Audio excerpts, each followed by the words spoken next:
todo mundo sabe que a gente tem uma grande volatilidade no mercado de ações americano, na bolsa americana, mas o Trump não parece estar tão preocupado em tentar estabilizar ou mesmo salvá-la de toda a volatilidade que vem acontecendo desde o início de 2025, e é sobre esse assunto que eu quero falar no podcast de hoje.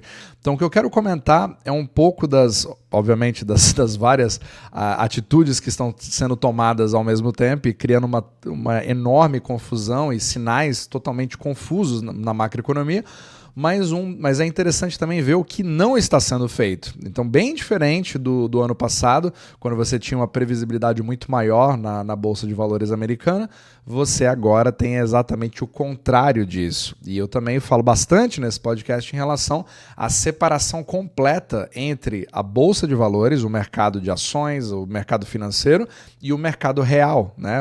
Com pessoas, com pessoas reais como eu e você consumindo, etc. E isso mostra claramente o que está acontecendo nesse exato momento. E isso é baseado em uma entrevista do Louis Gave, que é esse cara aqui, né, que é o CEO da GavCal. Ele é especialista em China, etc., mas ele tem também presença nos Estados Unidos e ele tem análises muito boas que eu gosto de compartilhar, porque eu sempre gosto de uma análise contrária ao que eu estou pensando, sempre para tentar fazer um teste, né, das suas próprias premissas e poder mudá-las a partir do momento que você detecta que está errado, né? Como todo canal de educação, é exatamente isso que eu me presto a fazer. E ele tem visões muito interessantes e ele falou de uma das coisas que é o grande alerta nos Estados Unidos. Você percebe claramente, principalmente pelo Scott Bessent, né, que é agora o chefe ali do Tesouro americano, no lugar da Janet Yellen, e a maior preocupação dele, ele é um cara do mercado, então ele entende bastante a curva de bonds, tudo que eu falo, né, nesse assunto, e ele mostra claramente a grande preocupação que os Estados Unidos têm em relação aos juros, mais do que tentar trazer alguma estabilidade para a Bolsa de Valores. Por que isso? E é aí que vem a análise do Louis Gave. Ele até reparou que o Trump ele não tweetou, desde que ele iniciou o seu mandato, ele não tweetou sobre o mercado de ações, em nenhum momento. Ele está cuidando de várias outras coisas, obviamente, talvez porque você não tem tempo, você tem tanta coisa para fazer, né? Você tem que comprar a Groenlândia, você tem que comprar o Canadá, entre vários outros, né? Enfim, você tem muita coisa que está sendo feita ao mesmo tempo. Criar reserva de cripto, acabar com o fentanyl entrando nos Estados Unidos, fechando as fronteiras, enfim, uma série de coisas, e obviamente que parece que a Bolsa é um dos efeitos colaterais.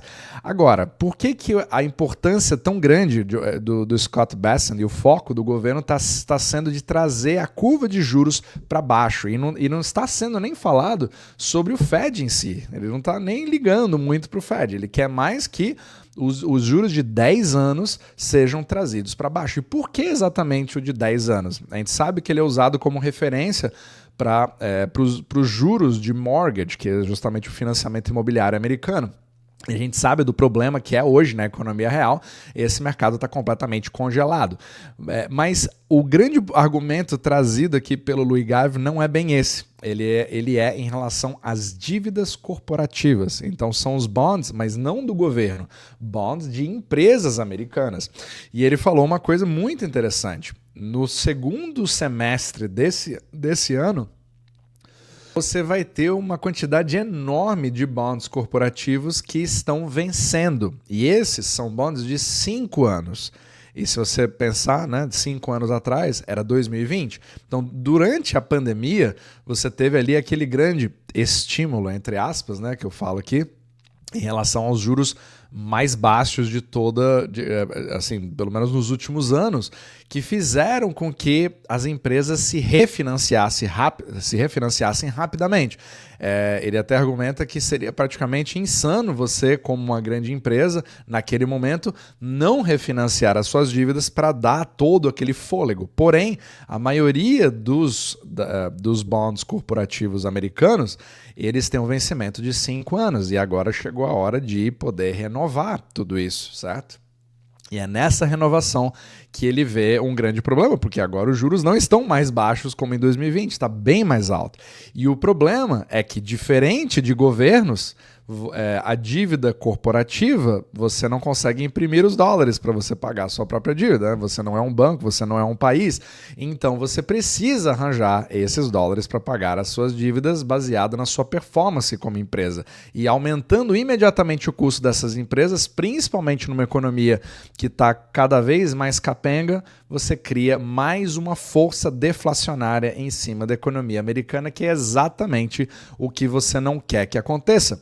E para refletir bem essa parte, só para você dar uma olhada aqui nesse gráfico, esse gráfico é da própria Gavekal Research, que é a empresa do Louis Gave, onde essa linha azul é justamente o crescimento da quantidade de dívida corporativa americana, que nesse exato momento ali está em quase 4 trilhões de dólares. Mas as taxas de juros, se você der uma olhada ali em 2020, ela estava ali a 2% ou menos de 2%. Quando você vê ali 2021, estava 1,5%, ou seja, era praticamente insano você não pegar um empréstimo naquele momento ou rolar as suas dívidas. E depois você vê o crescimento vertiginoso, justamente, né, baseado no yield de 10 anos.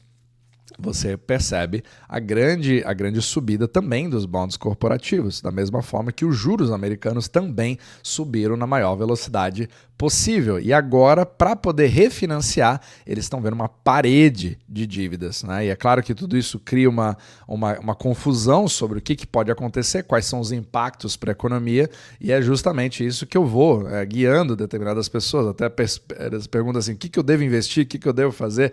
Então, assim, se você precisa de ajuda para esse tipo de coisa, obviamente você pode entrar em contato aqui nos comentários abaixo, onde eu coloquei aqui, mas também na descrição do vídeo para poder ter uma ajuda específica. Agora, nós estamos diante de um momento que a gente chama de rollover, ou seja, você precisa refinanciar essas dívidas. Então, o grande desafio do Scott Bessent e do governo Trump é justamente trazer isso para baixo, porque eles sabem que a partir desse momento você não está pensando muito na bolsa. Você pode até se refletir de forma negativa na bolsa caso você não tenha essa renegociação das dívidas. Porém, você tem ali uma decisão a tomar. Eu vou salvar o mercado financeiro, do qual as pessoas se beneficiam em relação aos seus investimentos de aposentadoria ou mesmo investimentos tradicionais, ou eu vou cuidar da economia real, porque se uma empresa não conseguir refinanciar ou ela tiver um custo muito alto de juros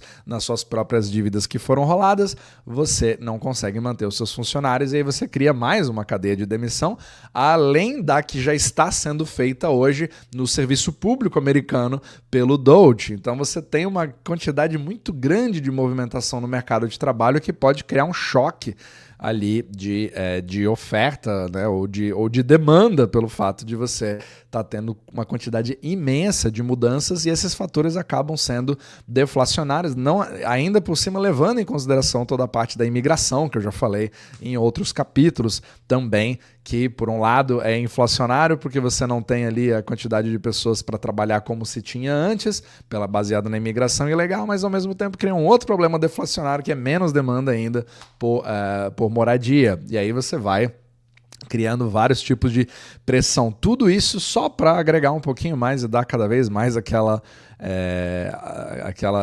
incerteza tão querida, entre aspas, pelos mercados de tudo que nós estamos tendo agora. Mas tudo isso é mais um capítulo de um xadrez que está sendo jogado nesse exato momento, e claramente o governo está tentando criar ali um hiperfoco naquelas tarefas mais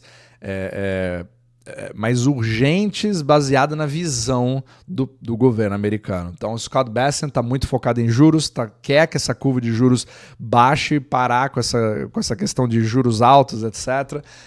Não vou entrar no mérito se isso está correto ou não pelo funcionamento dos juros, é muito diferente do que as pessoas pensam, né? Como se isso estivesse apertando, mas na verdade não é isso que aperta de forma alguma o capital. Porém, um dos efeitos desejados, pelo menos no momento, está sendo atingido, não diretamente, mas pelo menos algo bem-vindo, é a força do dólar, o DXY. Então, o DXY ele está numa posição um pouco mais confortável. Nesse exato momento que eu estou vendo aqui, está 104,5, né? Uma queda até significativa, quase 1% na força do dólar, que sugere um pouco mais de alívio para o resto do mundo, justamente porque todos os países precisam refinanciar suas próprias dívidas em dólar, numa moeda no qual eles não têm o controle. E tudo isso cria efeitos em relação, que podem ser positivos agora para as outras moedas. Vamos ver em relação ao real, inclusive, né? Se isso continua dessa forma, apesar de ter tido uma subida recente. Então, todas essas são contracorrentes. É por isso que está muito difícil saber para que lado que vai, porque você tem vetores de todos os lados empurrando para lados opostos. Então, algumas coisas são inflacionárias, outras são deflacionárias, outras não dão aquela certeza de se o mercado vai subir, se ele vai cair. Ele está fazendo os dois ao mesmo tempo. O mercado de bonds também está fazendo os dois ao mesmo tempo, porque não consegue ler os sinais do que acontece. Eu só imagino como é que fica agora o trabalho do Jerome Powell chegando cada vez mais perto do fim da sua carreira, e a última coisa que ele quer ser lembrado é de ter causado uma recessão na economia. Talvez ele queira jogar a culpa para o Trump, porque afinal de contas eu estava tendo um trabalho excelente até ele chegar, e tudo devidamente sob o controle, né? O que interessa é você fazer a narrativa e não os fatos reais, e criando todo esse teatro de confusão, fazendo com que ninguém entenda o que realmente está acontecendo. Por isso que é importante a gente entender os fundamentos, né, de um lado, e também entender que o mercado não interpreta os fundamentos baseado neles, mas você tem a ilusão de controle, e aí você cria a expectativa, e aí você começa a saber que tipo de decisão você vai tomar a partir daí. Então é quase uma leitura de bola de cristal para você entender o que o mercado está imaginando. Isso só deixa 2025 cada vez mais interessante, né? Fascinante, para dizer o mínimo, e vamos ver a cena dos próximos capítulos, mas com certeza agora o foco do governo é totalmente voltado para os juros.